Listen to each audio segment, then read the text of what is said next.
तो आज आप लोगों के क्वेश्चन के आंसर करने के लिए हमारे साथ आए हैं मिस्टर प्रद्युमन, जिन्होंने सीएपीएफ में एक अच्छी खासी रैंक निकाली 137 इन द 2023 एग्जामिनेशन। इससे पहले भी इन्होंने एग्जाम क्लियर किया है, लेकिन अनफॉर्चुनेटली रैंक नहीं आ पाई इस बार।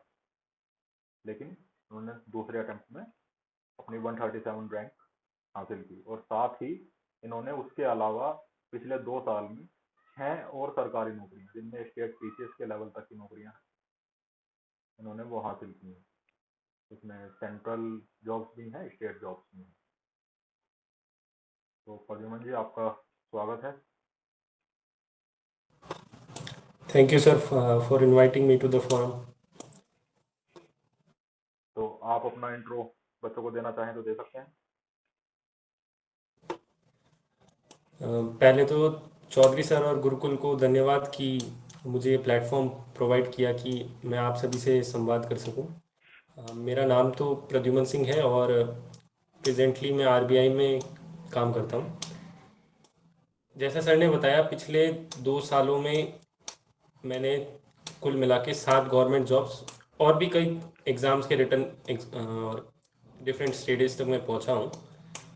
तो आज आप सभी की ये जो क्वेरीज़ हैं कि कैसे आप सीएपीएफ या कोई भी अदर एग्ज़ाम्स हैं उनमें क्या डिफ़िकल्टीज आती है, उनको कैसे ओवरकम करना है हमें, इन सभी का जो है आंसर्स हैं। आपके जो भी क्वेश्चंस हैं उनका मैं देने का प्रयास करूँगा। तो जिसके जो भी डाउट्स हैं या फिर अपने एक्सपीरियंसेस हैं, जो भी बताना चाहते हैं, पूछना चाहते हैं, तो वो आप बता सकते हैं। आप लोग अपना एक एक करके हैंड रेज कर लीजिएगा, जिसका नाम लिया जाएगा अपना क्वेश्चन पूछ सकता है। तो अगर आप लोगों के कोई क्वेश्चन हैं तो आप लोग अपना हैंड रेज कर सकते हैं। जब आपका नाम लिया जाए तब आप अपना माइक और कैमरा ओपन करके अपना क्वेश्चन पूछ लीजिए। तो सबसे पहले देवेंद्र जी कुछ पूछना चाहते हैं। जी देवेंद्र जी, पूछिए। हेलो हेलो सर, मेरी आवाज़ आ रही है आपको? आ रही है आपकी। Yes sir, you are audible. Okay sir, my name is Devendra Singh.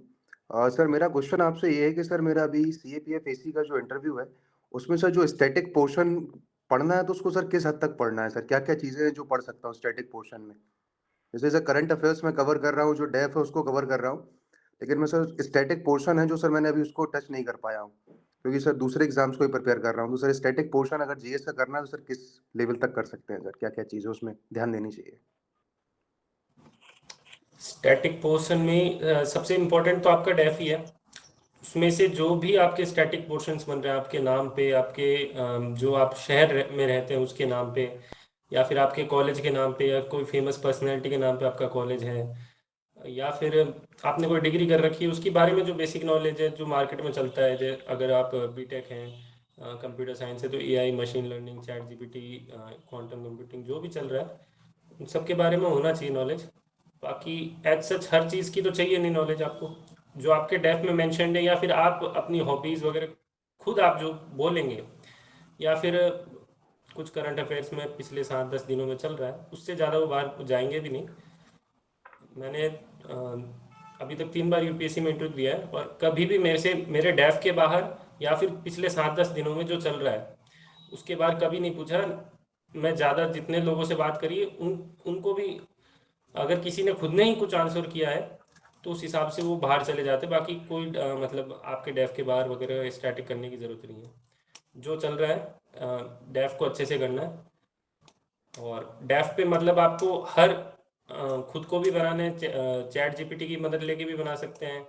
Sir के चैनल पे भी वो एक फॉर्मेट दिया हुआ है, तो उसमें से जो है जितने भी टाइप के क्वेश्चंस हो सकते हैं सब आपको निकालना है। छोटी सी छोटी चीज़ को भी नहीं छोड़ना है। आपके एड्रेस में भी आपको मतलब कई 3-4 चीज़ें मिल जाएंगी, या हो सकता है किसी भगवान के नाम पे है, या पर्सनैलिटी के नाम पे आपकी कॉलोनी का नाम रख रखा है, या फिर अपार्टमेंट का नाम है, तो वो भी आपको इम्पोर्टेंट, उस पर जितनी चीज़ें बन सकती है वो बनानी है। तो वो स्टैटिक वो चीज़ हो जाएगी आपकी कि अ, यहाँ से क्वेश्चंस पूछेंगे वो। Okay sir. Sir second question ये है सर, जैसे कि करंट अफेयर्स जो पढ़ रहे हैं सर, तो कितने सर मंथ्स के मतलब अच्छे से कर लूँ प्रिपेयर सर, कि उससे पूछ लें करंट इश्यूज पे? जैसे कि आपने कहा कि 1 हफ्ते का, तो सर 1 हफ्ते का तो मुझे बहुत कम लग रहा है, थोड़ा आप सजेस्ट कर सकते हैं सर? एक हफ्ते का इन द सेंस मतलब जो छोटी छोटी खबरें हैं, अब जैसे कुछ चैट जीपीटी और डीप सीक का आ गया, वो काफ़ी सालों से चल रहा है। तो ये ऐसी चीज़ नहीं है कि ये एक हफ्ते में इमर्ज हुई है, तो उन पे तो आपको करना ही पड़ेगा क्योंकि कई चीज़ें हैं। अब हमास इसराइल इशू, आप ये नहीं कह सकते कि एक हफ्ते में न्यूज़ में नहीं आया तो मैं नहीं करूँगा, ये आपको करना पड़ेगा। जो मेन मेन टॉपिक्स हैं वो तो आपको करने ही पड़ेंगे, जो साल 2 साल से बड़े बड़े जो चल रहे हैं। कोई आपके सब्जेक्ट से रिलेटेड है, करंट अफेयर्स है, वो आपको पढ़नी है। बाकी आप महीने 2 महीने का कवर कर सकते हैं, क्योंकि आपके पास समय भी इतना नहीं है कि आप लेके साल भर की कर लो बैठ के, वो होगा नहीं और ना वो पूछेंगे। वो तो वैसे भी सुबह का अखबार उठाते हैं और जो उनको अच्छी हेडलाइन दिखती है वो वैसे उसमें से सवाल स्टार्ट कर देते हैं जब उनके पास क्वेश्चंस खत्म हो जाते हैं। बाकी तो उनकी मर्जी है, उनकी इच्छा है, कुछ भी पूछ सकते हैं। Okay sir, thank you sir. Mister Pawan. Good evening भैया, good evening sir. Good evening. भैया क्या बोलते हैं आप, सिंस बहुत सारे अभी एग्जाम्स निकाले हैं, तो in terms of daily habits अब क्या ऐसा डिफरेंट कर रहे हैं जो हमको भी इनकलकेट करना चाहिए अगर हम भी इसी रास्ता पे आगे सक्सेस हम देखना चाहते हैं, तो आपके अकॉर्डिंगली? जैसे आप कह रहे हैं कि क्या डेली करना चाहिए, डेली मैं कुछ भी अलग नहीं करता हूँ। मेरा डेली एक ही है कि मुझे रोज़ पढ़ना है, भले ही मैं कितना भी पढूं, आधा घंटा पढूं, 1 घंटा पढूं, वो मेरा नहीं छूटना चाहिए। प्रैक्टिस जो है वो नहीं छूटनी चाहिए। अब ऐसा नहीं है कि मैं किसी दिन रोज मैं 5 घंटे पढ़ता हूँ, कुछ कभी नहीं, मैं कभी 1 घंटा ही पढ़ता हूँ, कभी आधा घंटा पढ़ता हूँ, या कभी न्यूज़पेपर ही पढ़ लेता हूँ, मतलब पर पढ़ना ज़रूरी है, आपको टच जो है वो नहीं छूटना चाहिए। और एग्ज़ाम से पहले जो रिवीजन का इम्पोर्टेंस रहता है, लिमिटेड सोर्सेज हैं ताकि आप वापस उनको ढंग से अच्छे से कर पाओ, एग्ज़ाम स्पेसिफिक तैयारी है, वो सारी चीज़ें रहती है। बाकी अभी डेली रूटीन जॉब के साथ थोड़ा मुश्किल होता है, पर मैनेज करना पड़ता है। ठीक है, थैंक यू भैया।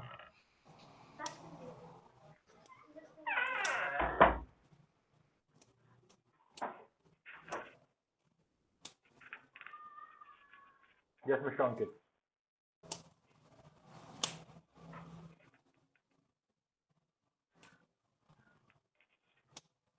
Good evening sir. Good evening. Sir मेरा क्वेश्चन ये है सर, मैं कुछ चीज़ें ऐसे पढ़ता हूँ, समझता हूँ, जानता हूँ, but I am not able to fully express myself. So what I can do to express myself in the interview? देखो भाई, एक्सप्रेस का तो ऐसा है कि आपको एक ही तरीका, प्रैक्टिस, और उसी से होगा। शुरू शुरू में डर भी लगेगा। आप या तो मिरर के सामने प्रैक्टिस करके देख सकते हो, वो जो सब बताते हैं। फ्रेंड्स के सामने, फ्रेंड्स आपको क्या है अच्छे से जानते हैं, तो आप उनके साथ क्या है थोड़ा सा घुल मिल जाते हो, तो होता है कभी कभी कि नहीं अच्छे से इंटरव्यू दे पा रहे हैं। तो आप ट्राई कीजिए कि अनजान आदमी हो, या फिर अनजान आदमी नहीं, मतलब आप जिनसे कम इंटरेक्ट करते हो उनसे इंटरव्यू लें, तो आपकी थोड़ी सी झिझक निकलेगी। क्योंकि फ्रेंड्स के साथ तो आप आराम से बात कर लेते हैं, उनके सामने कोई समस्या नहीं होती। पर जो लेस नोन है उनसे इंटरव्यू दो, या फिर जो फ्री में मॉक्स वगैरह करा रहे हैं, जो प्रैक्टिस सेशंस ले रहे हैं, उसमें आप बोलने का ट्राई करो। मिरर तो बेस्ट ऑप्शन है ही, पर इन पर्सन भी जो है काफ़ी चीज़ फ़ायदे में रहती है, अगर आपको ऐसा कुछ ग्रुप वगैरह मिल रहा है। Okay sir. Miss Tina. Good evening sir. Sir my question is that कि मुझे बुक रीडिंग वगैरह जैसे मेरे हैबिट्स है, और but in recent time my habits are changing. मुझे मतलब बुक रीडिंग के अलावा और मतलब हॉबीज मैंने इनकलकेट कर ली, और आई मतलब लिटिल बिट मुझे बुक रीडिंग इतना पसंद नहीं आ रही है जितना मुझे पहले काफी पसंद थी।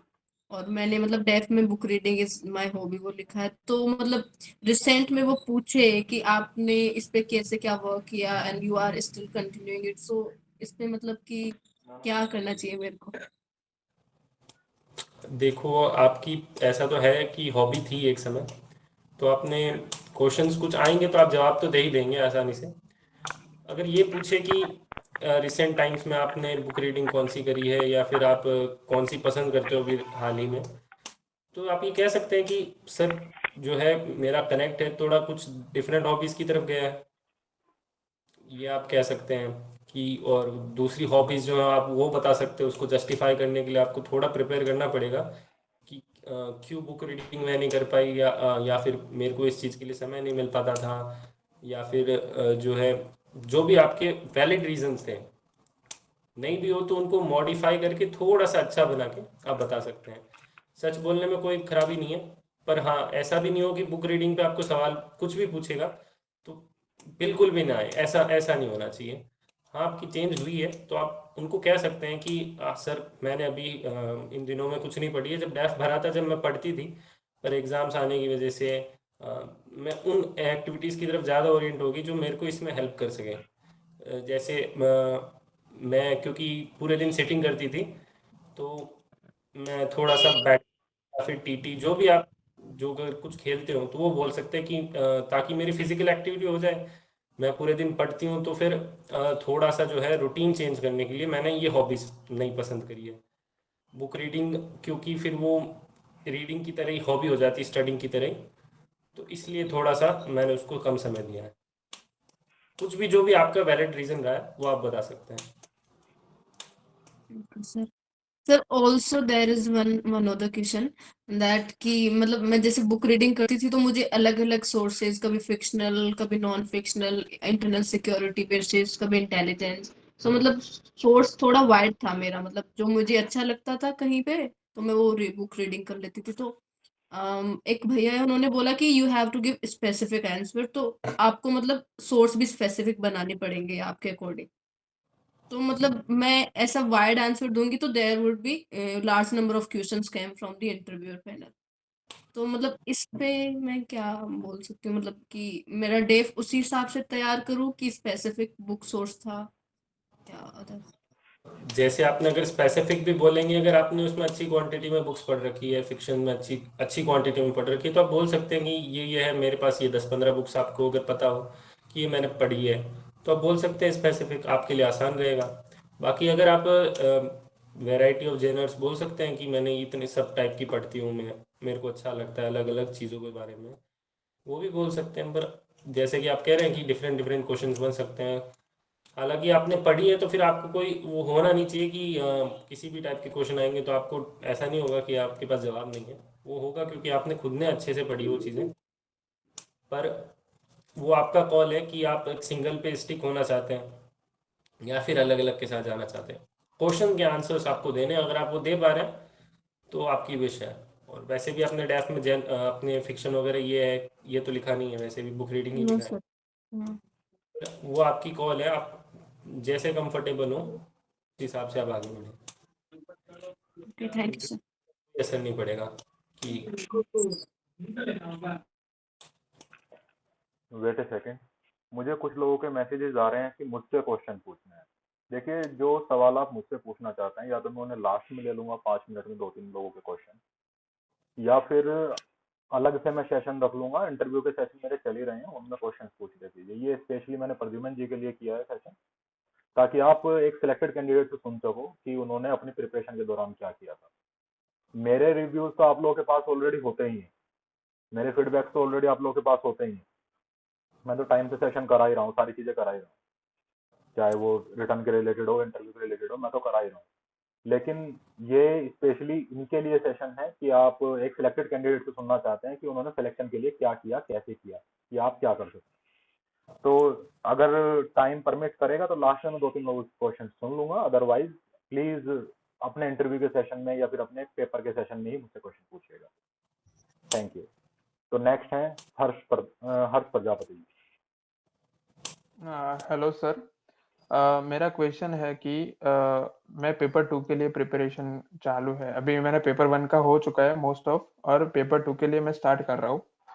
तो due to some reasons physical exam था मेरा लास्ट ईयर स्टेट पुलिस का, और मतलब लास्ट मंथ, और अब आगे पेपर 2 के लिए कंसिस्टेंसी सेट नहीं हो पा रही है। सिर्फ खाली रीडिंग होता है और एमसीक्यू सॉल्व होता है, पर पेपर 2 के लिए हमको कोई स्टार्टिंग पॉइंट नहीं मिल रहा है कि मैं कहाँ से ऐसे चालू करूँ। तो ऐसे ऐसे लिखने का मन होता है, तो जस्ट लाइक हम वहाँ पे अटक जाते कि हमने अभी न्यूज़पेपर नहीं पढ़ा है, हमारे पास कंटेंट की कमी है। और मेरा एक इशू है कि मैं कोई भी टॉपिक के ऊपर लिख सकता हूँ, पर एक शार्पनेस नहीं आती टू द पॉइंट वाला, कि हमको शार्पनेस कैसे डेवलप करनी चाहिए टू द पॉइंट, और अपना जो डेटा है हमारा उसको कैसे अंदर इम्प्लीमेंट करें। देखो ये बात है कि कैसे शुरुआत करूँ, तो वो सबसे डिफिकल्ट फेज रहता है जब आपको पहली बार कोई चीज़ करनी होती है। तो ये तो आप देखो, एक बार आपको प्रैक्टिस करनी ही पड़ेगी, एक बार पेन कॉपी लेके बैठना ही पड़ेगा। इसका तो कोई और इलाज है नहीं कि अचानक से एक ऐसे के बारे में सारा मटेरियल आपको मिल जाएगा, वो नहीं होने वाला कभी भी। आपको लगेगा, ये ज़रूर मुझे भी लगता था कि यार इसका तो मटेरियल है ही नहीं, मैं बकवास लिख रहा हूँ, लिखता भी था मैं बकवास। मेरे को खुद को लगता था यार ये ऐसे में कोई नंबर नहीं देगा, पर धीरे धीरे सब सही होगा। क्योंकि एक साथ तो चीज़ें बहुत बड़ी लगती हैं, पहाड़ बहुत लंबा लगता है, पर धीरे धीरे सब सही हो जाएगा। छोटी छोटी हैबिट्स हैं जो पहले आप जो है किसी बहुत बड़े टॉपिक पे लिख के देखो। मान लिया ऐसा टॉपिक है जो एग्ज़ाम में नहीं आएगा, एक बार आप उससे शुरुआत करो ताकि आप कंफर्टेबल हो जाओ। मान लो कि बेसिक्स है एकदम कि आपके अपने शहर के बारे में ऐसे लिख दो, एक बार ट्राई करो। शुरू करोगे तो आपका होगा, एक बार आप बैठोगे, आप कंफर्टेबल होगे कि हाँ चलो मैंने एक लिख पाया हूँ। फिर आप थोड़ा जो एग्ज़ाम ओरिएंटेड टॉपिक्स हैं उन पे पढ़ो, उनके बारे में नॉलेज गेन करो। और नॉलेज बहुत है, जितनी भी मैगजीन्स हैं, न्यूज़पेपर हैं, फोरम्स हैं, या फिर हमारे डिस्कशन ग्रुप्स हैं, सब पे एडिक्वेट नॉलेज है। कोई बंदा जो लिख रहा है वो ऐसी कोई रॉकेट साइंस वाली चीज़ भी उसमें नहीं डाल रहा है, नॉर्मल सी लिखते हैं वो भी। बस वही है कि उन्होंने प्रैक्टिस करी है, तो उस समय उनको आइडिया सारे क्लिक हो जाते हैं। उनको पता होता है कि अब मुझे क्या लिखना है, और उन्होंने वो पहले से ही प्रैक्टिस कर रखे होते हैं ऐसे। जैसे सर हमेशा से कुछ टॉपिक्स जो हैं वो प्रैक्टिस करवाते रहते हैं, तो उनके आसपास या वो ही टॉपिक्स जब आ जाते हैं एग्जाम में, तो बच्चा जो है वो आराम से जो है अपनी जो सारी चीज़ें लिख पाता है। आपने ये भी कहा था कि मुझे ऐसा लगता है कि यार ये इसमें क्या पॉइंट्स डालूं। आप इसका यही कर सकते हैं कि जो टॉपर्स हैं यूपीएससी के, उनके पेपर्स देख सकते हैं, उन्होंने एनालाइज कर सकते हैं पैटर्न की, किस टाइप के एसएमओ कैसे शुरुआत करते थे, आप उसमें क्या नया कर सकते हो वो भी आप देख सकते हो। कि कॉपी आपको नहीं करना है, कॉपी करोगे तो सबको नंबर वही बराबर मिलना है। आप यूनिक क्या कर सकते हो, और वो यूनिक सही है कि नहीं, आप अपने पीयर्स हैं उनसे चेक करा सकते हो, फ्रेंड्स हैं, सर के पास है तो सर से चेक करवा सकते हो। मतलब आपको एक्सपेरिमेंट करते रहना है जब तक आपको अपना राइट फिट नहीं मिल जाए कि हाँ ये इस तरह से मैं बेटर लिख रहा हूँ, तब तक आपको नया नया चीज़ें ट्राई करती रहनी है। सर एक था कि ग्रामेटिकल मिस्टेक हमको कितनी हद तक रोक सकते हैं हम उसको? ग्रामेटिकल मिस्टेक्स तो देखो होनी चाहिए भी नहीं, क्योंकि ऐसे तो वैसे भी इंग्लिश को ही जांच रहा है। इंग्लिश ऐसे तो चलो इंग्लिश को कम जांचता है, पर बाकी सारी चीज़ें तो इंग्लिश को ही जांच रही है, जो 120 नंबर का आपका पेपर है। तो ग्रामेटिकल मिस्टेक्स तो एक्सेप्टेबल तो नहीं है, जितनी कम करोगे उतना अच्छा है, उतने कम नंबर कटेंगे। ऐसे तो फिर भी इंग्लिश और हिंदी का ऑप्शन देता है आपको, तो वहाँ पे इंग्लिश में थोड़ी सी मिस्टेक भी चलती है, परंतु बाकी तो पूरा इंग्लिश नॉलेज और उस पर बेस्ड है। आपको ट्राई करना है जितनी कम कर सको, हो रही है कोई नहीं, वो वाली मिस्टेक दोबारा नहीं होनी चाहिए, इतना आपको ध्यान रखना है। सर मेरा सिर्फ स्पेलिंग का ही मिस्टेक होता है, उससे ज़्यादा कुछ नहीं होता। वो कोई नहीं, आप स्पेलिंग का है, आपको पता चल रहा है कि इस टाइप की स्पेलिंग्स में, जैसे जहाँ डबल ई आता है या फिर एल आता है, जहाँ पे भी जिस टाइप की एरर होती है वैसे वर्ड्स फाइंड करो, ताकि आप कभी उसमें एरर नहीं करो कि हाँ ये वाली टाइप की एरर मैं स्पेलिंग में नहीं करूँगा, या फिर मैं जल्दी जल्दी लिखता हूँ तो मैं कर देता हूँ मिस्टेक। तो थोड़ा ध्यान दे के लिखो, हो जाएगा वो तो सही। Okay sir, thank you so much. Miss Tina Choudhary. Sir again small doubt, sir हमें मतलब अभी कितना टाइम देना चाहिए ओनली फॉर द इंटरव्यू की प्रिपरेशन के लिए टिल दैट टाइम? अगर आपके पास कोई दूसरे एग्ज़ाम्स नहीं हैं तो आप अपना पूरा टाइम उस पर दे सकते हैं, अपनी हॉबीज़ पे दे सकते हैं, दोनों का मिक्स करके चल सकते हैं। अगर आपके पास दूसरे एग्ज़ाम्स हैं तो डेली का 1 घंटा 1.5 घंटा, जब तक शेड्यूल नहीं आता है, बहुत है। डेफ पे तैयारी करने के लिए, करंट अफेयर पढ़ने के लिए वो इतना बहुत है।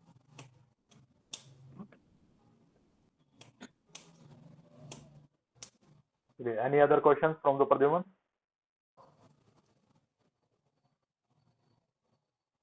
Mr. Abhishek Verma and Mohit, चलिए पहले अभिषेक वर्मा जी पूछ लीजिए।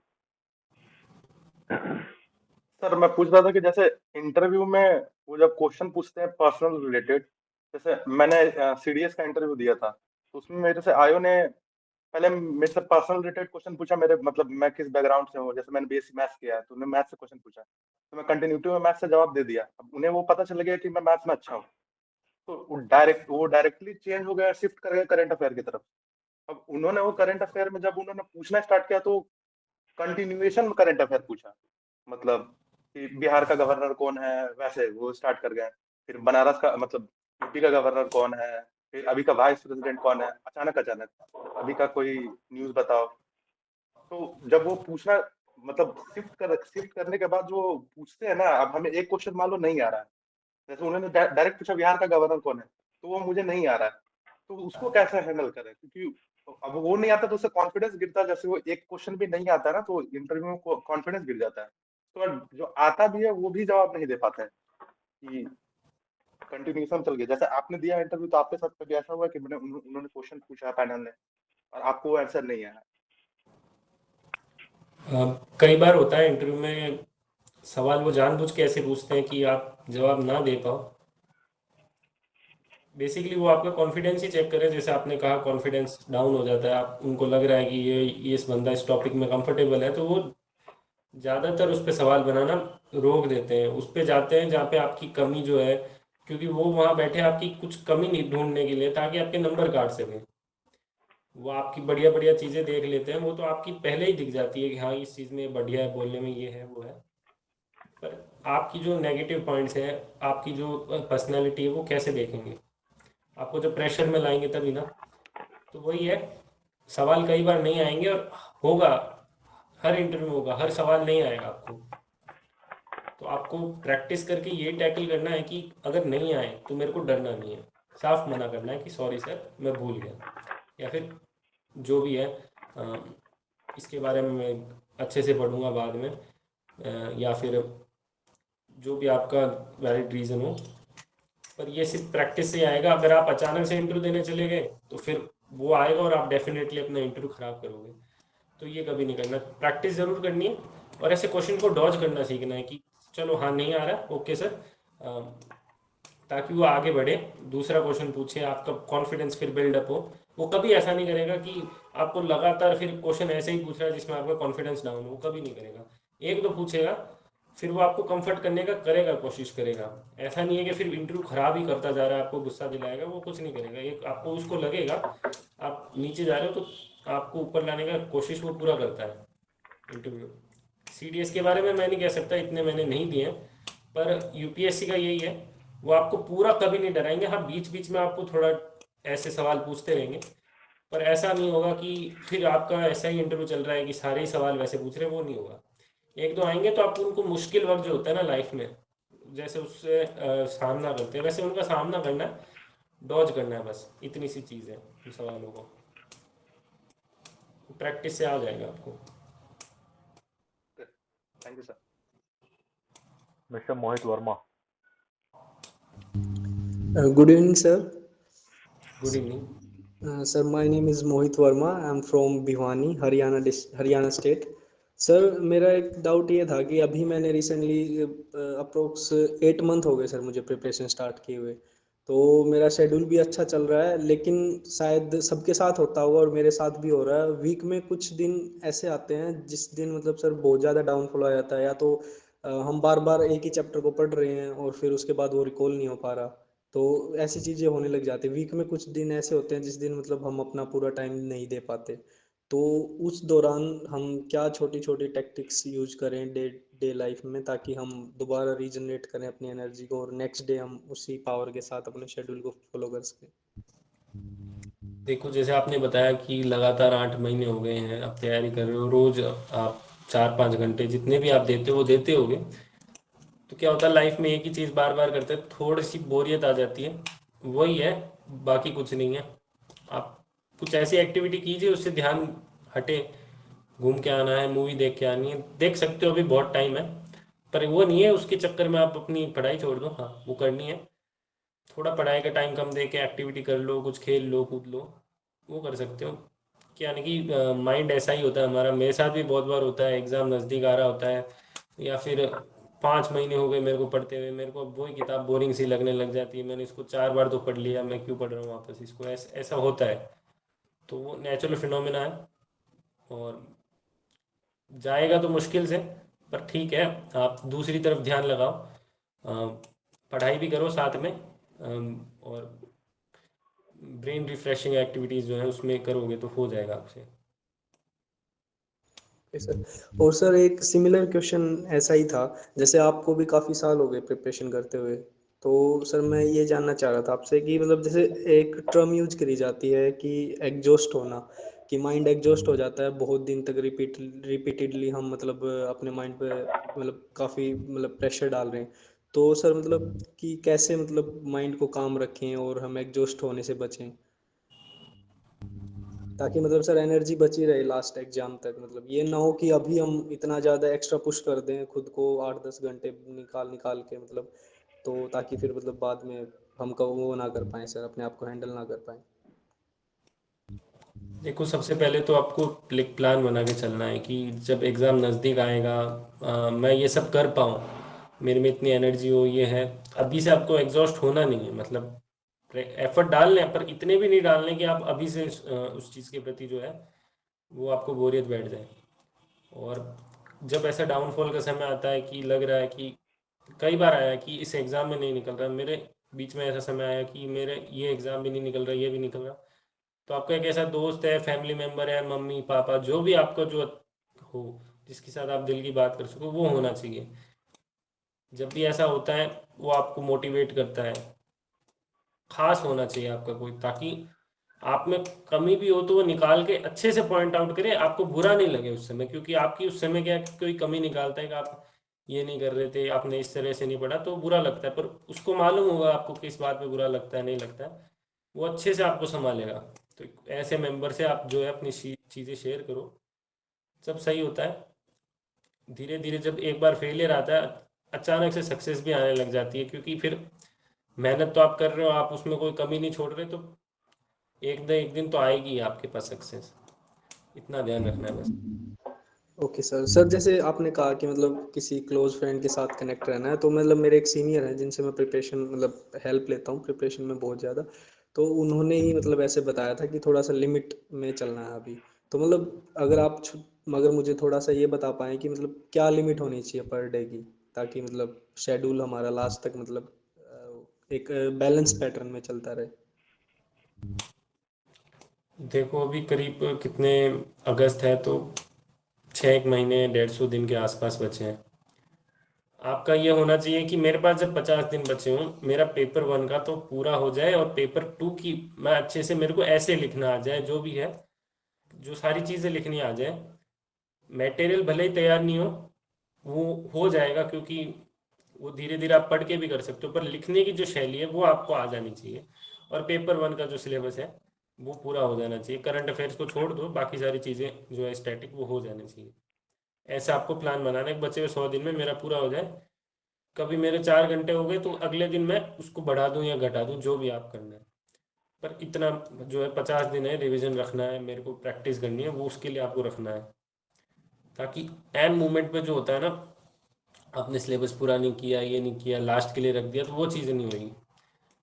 बाकी रही बात कितने घंटे, वो सबके लिए अलग अलग होते हैं, आपकी क्या जो डेली शेड्यूल रहता है उस हिसाब से आपको करना है, आपके माइंड पे कितना प्रेशर बन रहा है, क्या है, उस हिसाब से आपको करना है।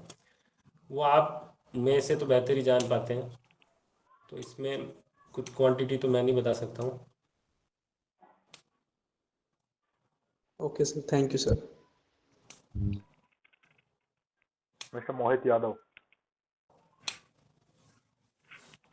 Good evening sir.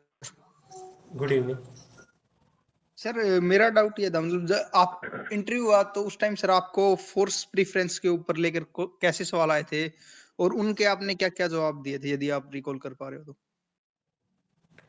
Force preference जैसे सबकी 90% लोगों की CSF होती है, तो वही मेरी थी, और बाकी बीएसएफ वगैरह थी, तो वो तो चलो मेरे स्टेट से है बीएसएफ, तो मैं उसको जो है कर पाता हूँ काउंटर।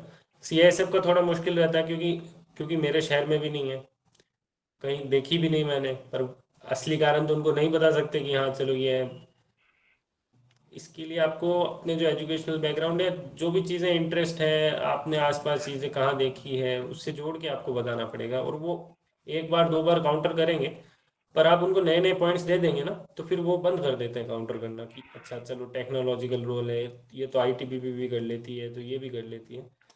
तो आपको ब्रेनस्टॉर्मिंग करनी पड़ेगी घर से कि अगर इस पे इन्होंने बोल दिया कि ये तो ये फोर्स कर लेती है, तो ये भी कर लेती है, तो उसमें से क्या स्पेशल है इसमें, एज किस मामले में इस फोर्स की उन बाकी 4 फोर्सेस से, वो आपको पॉइंट्स घर से तैयार करके जाने हैं कि चलो मेरी सीआईएसएफ है, तो टेक्नोलॉजिकली अगर मैं बोल रहा हूँ तो किस हिसाब से वो एडवांस्ड है, ये चीज़ें उनमें क्यों नहीं है जो बाकी फोर्सेस है उसमें। ये सारी चीज़ें घर से सोच के जानी पड़ेगी, तो कोई दिक्कत नहीं आएगी। वो काउंटर करेंगे, आप 1-2 बार जवाब दे देंगे, 3 बार से ज़्यादा पूछा भी नहीं कि ठीक है चलो इसके पास है जवाब। और सर मान लो करंट अफेयर्स में जैसे मान लो व्यूज है किस टाइप के देने, मतलब कितने बैलेंस्ड या फिर थोड़े नेशनलिस्टिक, मतलब किस टाइप के, यदि करंट के ऊपर आए कोई और उसकी ऊपर मान लो थोड़ी राय आपकी थोड़ी अलग हो और आप वो देना नहीं चाहते हो, तो ऐसी चीजों को कैसे टैकल करें? देखो, अगर आपकी राय सही में ही बहुत डिफरेंट है तो कहीं ना कहीं से निकाल लेंगे उनके पास, मतलब आप बहुत रेडिकल सोच के हो या जो भी आपकी जो है, तो उनसे वो छुपी तो नहीं रहेगी। बेसिकली आपको मेक ओवर नहीं करना, इतना मेक ओवर करना है बस थोड़ा सा कि वो चीज़ बुरी ना लगे। आप किसी आइडियोलॉजी को सपोर्ट करते हो, राइट विंग लेफ्ट विंग, ठीक है, उसको आप जबरदस्ती बैलेंस करके नहीं चलना है कि मैं तो बीच वाला ही हूँ मैं, क्योंकि कई बार क्या होता है आप अनजाने अनजाने में उसी चीज़ को दूसरी चीज़ में दूसरे सवाल में काउंटर कर देते हो। आप चलो इस टॉपिक पे तो आपने बोल दिया कि हाँ मैं बीच का रास्ता अपनाना चाहता हूँ, ये हूँ वो हूँ, पर उसी टाइप का दूसरा सवाल कहीं पूछ लिया और आपके माइंड में वो नहीं आए, तो फिर वो आपका नेगेटिव जाता है। आपको थोड़ा सा बीच बैलेंस करके चलना है, पर ये नहीं है कि अपनी आइडियोलॉजी अपनी थॉट प्रोसेस जो छोड़ दो, क्योंकि नेचुरल नहीं रहेगा फिर आपका इंटरव्यू। नेचुरलिटी हमेशा होनी चाहिए, पर वही है कि ऐसी नेचुरलिटी रखो कि वो कॉन्स्टिट्यूशन के विरुद्ध ना हो, संविधान के नहीं हो, ह्यूमन वैल्यूज के विरुद्ध नहीं हो। बाकी जो भी आपका व्यू पॉइंट है वो सब चलेगा, बस इन चीज़ों के आपके खिलाफ नहीं होना चाहिए वो। Thank you sir. Okay, so the last candidate is Mangaldeep Pal.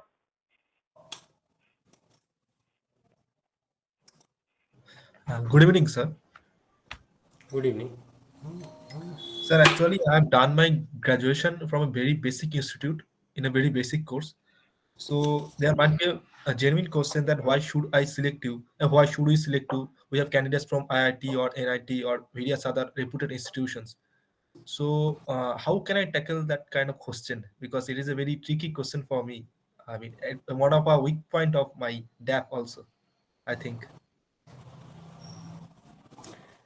जैसा आप पूछ रहे हैं कि वो आईआईटी से है, वो एनआईटी से है, तो आपको अपनी कैपेबिलिटीज़ पे कोई शक नहीं होना चाहिए कि मैं यहाँ से हूँ तो मैं कुछ कम हूँ। मैंने भी वही एग्ज़ाम क्लियर किया है, मैं सेम प्रोसेस से गुजर के आया हूँ, मेरे भी उनके बराबर नंबर आए हैं। और फोर्सेस में ऐसी कोई रिक्वायरमेंट नहीं है कि इस बैकग्राउंड से है। हाँ, स्पोर्ट्स का हो सकता है कि वो अच्छा करे, ये स्पोर्ट्स से है। आईआईटी वाईआईटी से उनको कोई लेना देना नहीं, क्योंकि फोर्स में आईआईटी काम नहीं आने वाली। आपका जो टेस्टिंग प्रोसीजर है वो उसी हिसाब से बना हुआ है कि जो फोर्स में रिक्वायरमेंट है उस हिसाब से आपका टेस्ट हो, मेंटल एबिलिटी है वगैरह जो भी है, नॉलेज है। तो आपको पहले बात तो ये घबराना नहीं है कि इससे है।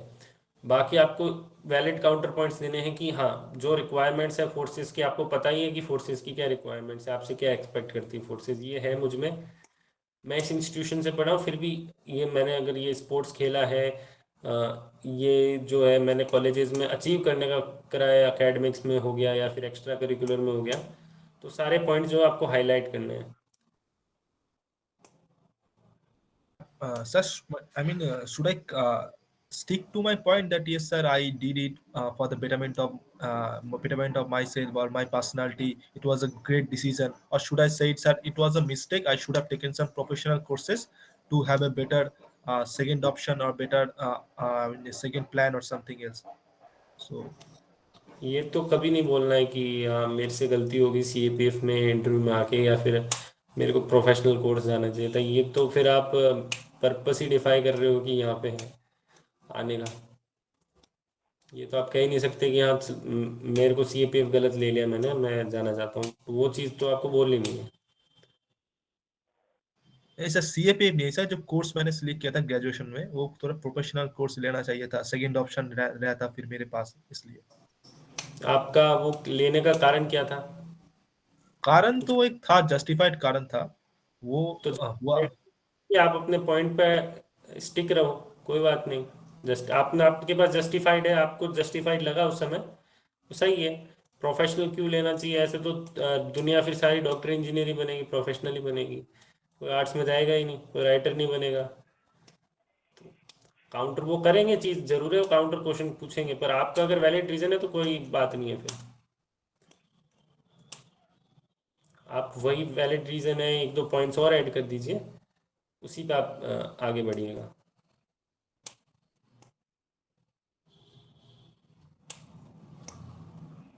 Yes mister Raghav Singh. Jain sir. जय हिंद।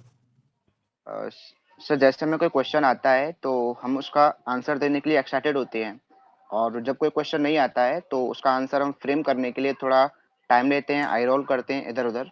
तो सर ने भी बोला है कि इस चीज़ को सुधारने के लिए हमें रिएक्ट नहीं रिस्पॉन्ड करना है। तो सर मैं आपसे ये जानना चाहता हूँ कि आपने इस चीज़ को अगर फेस किया था तो इसको किस तरीके से आपने इम्प्रूव किया था? देखो, अब जिस सवाल का आंसर आपको आता है आप फटाफट उसका आंसर दे दोगे, उसमें कोई डाउट नहीं है। पर नहीं आता है तो आपको क्या एक थॉट प्रोसेस डेवलप करना पड़ेगा। जैसे सर भी बताते हैं कि अगर इस सवाल का आंसर नहीं आ रहा, वो एनालिटिकल सवाल है, तब तो ठीक है, उसका आप आंसर बनाने का कोशिश करो। अगर आप ऑब्जेक्टिव है, फिर ऑब्जेक्टिव का आप कुछ नहीं कर सकते, नहीं आ रहा तो नहीं आ रहा, मना कर दो, ठीक है। एनालिटिकल सवाल है तो आप पहले ये देखो कि मैंने इसके आसपास का क्या, आपको थॉट प्रोसेस अभी लग रहा होगा कि ये चीज़ इतनी फास्ट होगी, वहाँ तो मैं चुप बैठा रहूँगा। कोई नहीं, 2 मिनट का समय मांग लो कि sir may I please take some time, और फिर आप सोचने लग जाओ। हाँ, ये अचानक वहाँ नहीं करना है, घर पे प्रैक्टिस पहले करनी है कि ये सवाल क्यों पूछा जा सकता है मेरे से, इससे मेरी फील्ड से क्या लेना देना है, और क्या मैंने इसके बारे में कुछ पढ़ा है।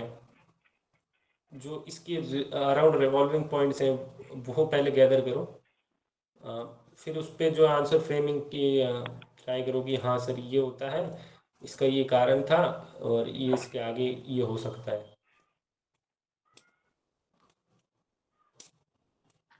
और सर मुझे ये जानना था कि जैसे इंटरनल सिक्योरिटी और इंडिया की जो फॉरेन पॉलिसी है, अगर उसको हमें थोड़ा बेसिक से जानना या समझना है तो कोई इसका सोर्स, यूट्यूब वीडियो या कोई अदर बुक वगैरह? इंटरनल सिक्योरिटी के लिए तो काफ़ी चीज़ें हैं, कहीं से भी पढ़ सकते हो। यूपीएससी के लिए एक बुक आती है, वो भी अच्छी है, सर की तरफ से भी मटेरियल मिलता है, वो भी अच्छा है। यूट्यूब चैनल अगर आपको कोई अच्छा लगे, मैंने नहीं पढ़ा कहीं यूट्यूब से। स्टडी आईक्यू के बारे में मैंने देखा था कहीं, एक दो वीडियो थे, पर मैंने नहीं पढ़ा तो मैं रिव्यू नहीं दे सकता। बाकी एज सच कोई हार्ड एंड फास्ट तो चीज़ आती नहीं है, या फिर स्टैटिक से आएगी, उन किताबों में है, सर के नोट्स में है, या फिर कोई उससे रिलेटेड करंट अफेयर की चीज़ होगी तो वहाँ से आएगी। तो ये सोर्सेज बहुत हैं, काफ़ी हैं, इंटरव्यू में सवाल बने जितना बहुत है इनमें। अगर आपकी कोई स्पेशलाइज्ड हॉबी नहीं है इंटरनल सिक्योरिटी में पढ़ना, तब तो ये चीज़ें काफ़ी है। Thank you sir. Okay, let me clear one thing for you guys. आप लोग मैक्सिमम जो क्वेरीज हैं वो इंटरव्यू के रिगार्डिंग लेके आ रहे हैं। देखो, सबसे पहले आप लोगों को एक चीज मैं बिल्कुल यहाँ पे क्लियर बता देता हूँ। आप लोग ऑफिसर बनने जा रहे हो, ऑफिसर हो नहीं। तो आप लोगों से जो चीजें एक्सपेक्ट की जाएंगी वो एज ए स्टूडेंट की जाएंगी, एज ए ऑफिसर। अगर आप चाहते हो कि आप फोर्सेस के बारे में बहुत डीप नॉलेज रखो, आप ये सोचते हो कि आपसे बहुत ज्यादा इंटरनल सिक्योरिटी पे, बहुत ज्यादा आपकी फॉरेन पॉलिसी पे, या बहुत डीप रिसर्च आपसे पूछी जाएगी, नहीं पूछी जाएगी। आप लोगों से as a student answer accept किया जाता है। आप लोगों से एज ए ऑफिसर बिल्कुल भी उम्मीद नहीं है कि आप एज ए ऑफिसर रिस्पॉन्ड करो। तो आप लोग जो ये ओवर थिंकिंग करते हो कि हमें इंटरनल सिक्योरिटी पे इतना डीप आंसर देना है, हमें फोर्सेस को लेकर इतना डीप आंसर देना है, नहीं। हम सिर्फ आपसे एक लॉजिकल आंसर चाहते हैं कि आपने ये करियर पाथ क्यों चुना, आपने अपनी लाइफ में क्या किया है, आप अपनी लाइफ में कितने इंटरेस्टेड रहे हैं, कितनी क्यूरियोसिटी आपके अंदर रही थी। बस छोटी छोटी कुछ चीजें हैं।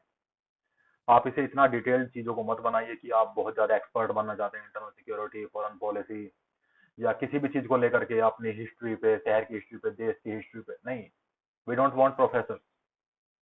ठीक है, ये जो चीजें हैं प्रोफेसर के लिए, पीएचडीज के लिए। We don't want professor, we don't want professional. We want a student जो चाहता है कि देश के लिए कुछ अच्छा करे, कुछ काम करे, बस वो डिटर्मिनेंट होना चाहिए। इस बात को समझो आप लोग, ठीक है। तो एक्सपर्ट बनने की जरूरत नहीं होती इंटरव्यू। बाकी सेशंस में टाइम पे आप लोगों को ले रहा हूँ, सारी चीजें मैं आप लोगों को वहां पे बता रहा हूँ, आप वहां पे ये चीजें देख सकते हो। कोशिश किया करो लाइव में आ पाओ, क्योंकि रिकॉर्डिंग सेशन जो आप लोग देखते भी हो ना, रिकॉर्डिंग सेशन में मैं 20-25 मिनट में रिकॉर्डिंग बंद कर देता हूँ, जबकि सेशन चलता है 2 घंटे। क्योंकि मैं जो वहां पे बताना है वो बता के रिकॉर्डिंग बंद कर देता हूँ। तो प्लीज एक्सपर्ट, ये वीडियो भी इसलिए डालूंगा मैं क्योंकि एक्सपर्ट बनने की कोशिश मत किया करो किसी भी चीज पे। एक्सपर्टीज के लिए 30-40 साल लगते हैं, ठीक है। वो जो आपका इंटरव्यू ले रहे हैं 30-40 साल से देश चला रहे हैं, वो वहां पे 30-40 साल लगते हैं पहुंचने में, उस एक्सपर्टीज पे पहुंचने में। ओके, तो अब की मीट को हम यहीं पे बंद करते हैं। टाइम ने इतना ही परमिट किया था, 40 मिनट हो चुके हैं, ठीक है। तो सभी को बेस्ट ऑफ लक। जो भी आपकी अलग से इससे अलग कुछ क्वेरीज हो, हम प्रद्युमन जी की आईडी, आपको इंस्टाग्राम आईडी या जो भी कोई हमारा इनके साथ कांटेक्ट होगा वो शेयर कर देंगे। आप इनसे डीएम में भी पूछ सकते हैं, अगर ये परमिट करेंगे तो। इस चीज को मैं नहीं कह सकता, अगर ये परमिट करेंगे तो, ठीक है। अदरवाइज आप लोग बोर्ड पे कर सकते हैं मेरे। तो आने के लिए थैंक यू। मिलते हैं नेक्स्ट टाइम किसी और एस्पिरेंट के साथ में। और प्रद्युमन जी का बहुत बहुत धन्यवाद समय निकाल कर आने के लिए। Thank you sir for inviting me. तो मैं मीट अपनी तरफ से क्लोज कर रहा हूं, लेकिन सुमित डागर जी की एक क्वेरी है, प्रद्युमन जी प्लीज उनसे एक बार आप सुन लीजिएगा, ठीक है। मैं अपनी तरफ से मीट क्लोज कर रहा हूं।